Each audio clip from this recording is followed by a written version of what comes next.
यीशु हेबे तुम साथी, दूर हेब भय भ्रांति, से तो जगतर ज्योति, अंधकार हेब इति, प्रात ज्योति प्रात ज्योति, जीवन जला प्रात ज्योति।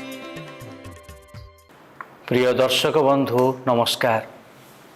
ख्रीष्ट सम्मिलित मंडली भुवनेश्वर द्वारा आयोजित यह विशेष कार्यक्रम प्रात ज्योति को आपण मानक विशेष विशेष स्वागत जनाऊँगी।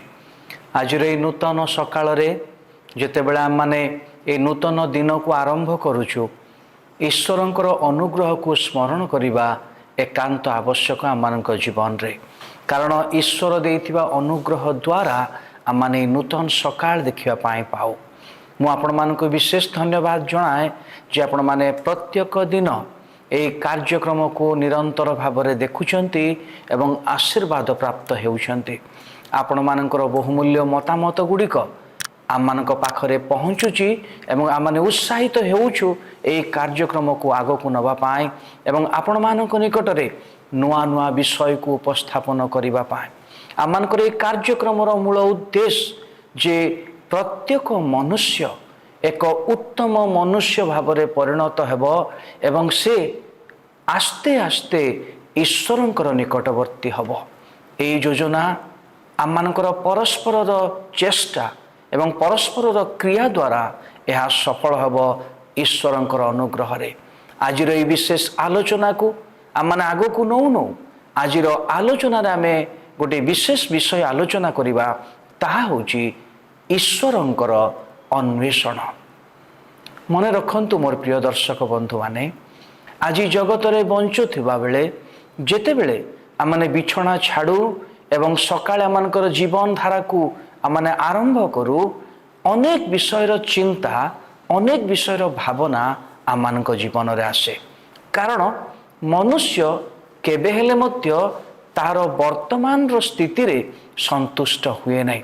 से सब बेले भिन्न भिन्न विषय इच्छा करे, भिन्न भिन्न विषय आशा करे पाइबा पाए। एवं जदि आज मते गोटे अवस्था रे मु अछि ताठारु आउ टिके बड़ अवस्था को जीवा पाए मु अनेक चेष्टा एवं अनेक कार्य मध्य सेति पाए मु करे एवं ताहा जेतेबेले मोर हासिल हुए ताहापरे मध्य आहुरी एक बड़ उच्च पदवी को उच्च विषय को जीवा पाए मु इच्छा करे, चेष्टा करे एवं सेति पाए मु भिन्न भिन्न माध्यम मु खोजे। एवं एई प्रकार विषय अनेक समय मंद विषय नुहे, यह आम मानकर जीवन को आहुरी दिन को दिन बढ़िबा पाए साहाय्य करे। किंतु एई समस्त विषय खोजु खोजु आमे केते गुडे मुख्य विषय आम जीवन रे जहा आवश्यक ताहा खोजिबारु आम माने वंचित हेई जाओ। मोर प्रिय दर्शक बंधु माने, आज आपण माने खोजु खोजु अनेक विषय पाइथिबे, अनेक धन संपत्ति पाइथिबे, अनेक बंधु परिजन मानन को पाइथिबे, अनेक प्रकार कौशल मध्य आपण माने पाइथिबे।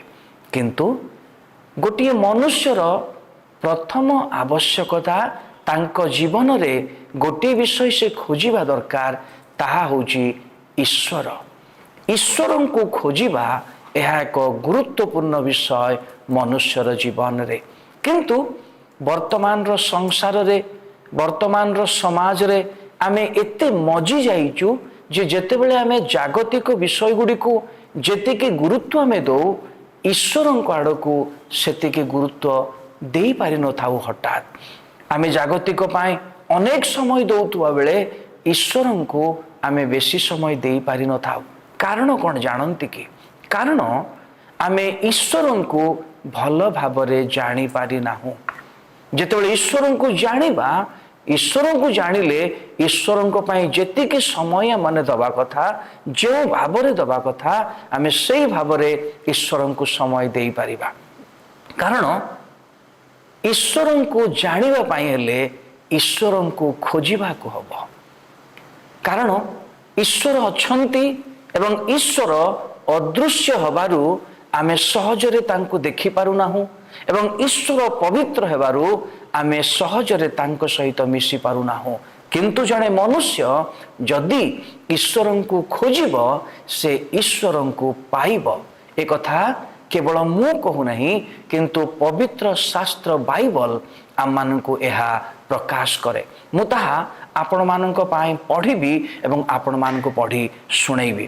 ତାହା ବାଇବଲର ଜିରିମିୟ ନାମକ ପୁସ୍ତକ ତାର 29 ଅଧ୍ୟାୟ 13 ପଦରେ ଲେଖା ଅଛି, ଆଉ ତୁମ୍ଭେମାନେ ଆମ୍ଭକୁ ଅନ୍ୱେଷଣ କରିବ ଓ ସର୍ବାନ୍ତକରଣ ସହିତ ଆମ୍ଭକୁ ଖୋଜିଲେ ଆମ୍ଭର ଉଦ୍ଦେଶ୍ୟ ପାଇବ। କେତେ ଭରସାର କଥା ପବିତ୍ର ଶାସ୍ତ୍ର ଆମମାନଙ୍କୁ କହେ। ଈଶ୍ୱର ମନୁଷ୍ୟ ନୁହନ୍ତି, ଏହି ବାସ୍ତବତା ଆମମାନଙ୍କୁ ଜାଣିବାକୁ ହବ। ଈଶ୍ୱର କେବେ ମନୁଷ୍ୟ ନୁହନ୍ତି, କିନ୍ତୁ ମନୁଷ୍ୟର ଅନ୍ତରରେ ସେ ବାସ କରିପାରନ୍ତି। କୋଉମାନଙ୍କ ପାଇଁ?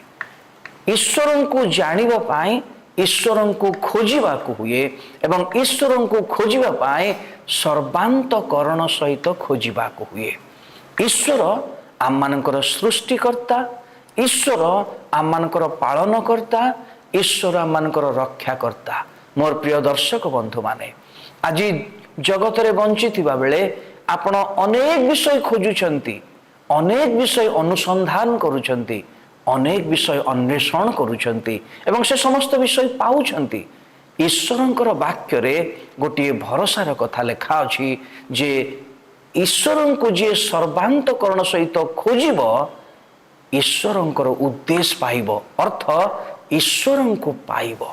ମୋର ପ୍ରିୟ ଦର୍ଶକ ବନ୍ଧୁମାନେ, ଆପଣଙ୍କ ଜୀବନରେ ଆଜି ଅନେକ ବିଷୟ ଅଛି, ଅନେକ ପ୍ରଚୁରତା ଅଛି, ଅନେକ କୌଶଳ ଅଛି, ଅନେକ ଦାନ ସବୁ ଆପଣଙ୍କର ଅଛି, କିନ୍ତୁ ଆପଣଙ୍କ ଜୀବନରେ ଈଶ୍ୱରଙ୍କୁ ପାଇଛନ୍ତି କି?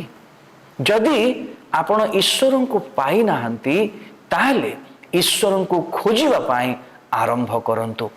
ଅନେକ ଲୋକ ଈଶ୍ୱରଙ୍କୁ ଖୋଜିଛନ୍ତି ଏବଂ ଈଶ୍ୱରଙ୍କୁ ପାଇଛନ୍ତି ଏବଂ ଈଶ୍ୱରଙ୍କୁ ପାଇବା ଦ୍ୱାରା ତାଙ୍କ ଜୀବନରେ ଅନେକ ପରିବର୍ତ୍ତନ ଆସିଛି।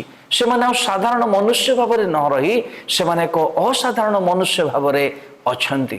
ପ୍ରଭୁ ଯଦି ଅନୁଗ୍ରହ କରନ୍ତି, ମୁଁ ପରବର୍ତ୍ତୀ ଏକ ଅଧ୍ୟାୟରେ କି ପ୍ରକାର ଖୋଜିବା ଦ୍ୱାରା ଲୋକ ପାଇଛନ୍ତି ଏବଂ ଉପକୃତ ହେଇଛନ୍ତି ସେ ବିଷୟରେ କହିବି। କିନ୍ତୁ ପ୍ରଭୁ ଆଜିର ଏହି ଶିକ୍ଷା ଦ୍ୱାରା, ଏହି ଭରସାର ବାକ୍ୟ ଦ୍ୱାରା ଆମମାନଙ୍କୁ ଆଶୀର୍ବାଦ କରନ୍ତୁ।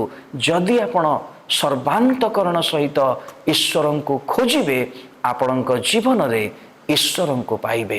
ପ୍ରଭୁ ଆପଣଙ୍କୁ ଆଶୀର୍ବାଦ କରନ୍ତୁ। ମୁଁ ପଦେ ପ୍ରାର୍ଥନା କରିବି। ଦୟାମୟ ସ୍ୱର୍ଗସ୍ଥ ପିତା, ମୋର ପ୍ରିୟ ଦର୍ଶକ ବନ୍ଧୁମାନଙ୍କ ନିମନ୍ତେ ପ୍ରାର୍ଥନା କରୁଛି। ସେମାନଙ୍କ ଜୀବନରେ ଅନେକ ବିଷୟ ଥାଇପାରେ, କିନ୍ତୁ ତୁମେ ଯେ ପ୍ରକାର ସେମାନଙ୍କର ପ୍ରଭୁ ଖୋଜ ହବ, ପ୍ରଭୁ ସେମାନେ ଯେ ପ୍ରକାର ତୁମକୁ ଅନ୍ୱେଷଣ କରିବେ, ତୁମକୁ ପାଇବେ, ଏଥିପାଇଁ ସାହାଯ୍ୟ କର। ଯୀଶୁଙ୍କ ନାମରେ ମାଗୁଛୁ, ଆମେନ୍। ଧନ୍ୟବାଦ।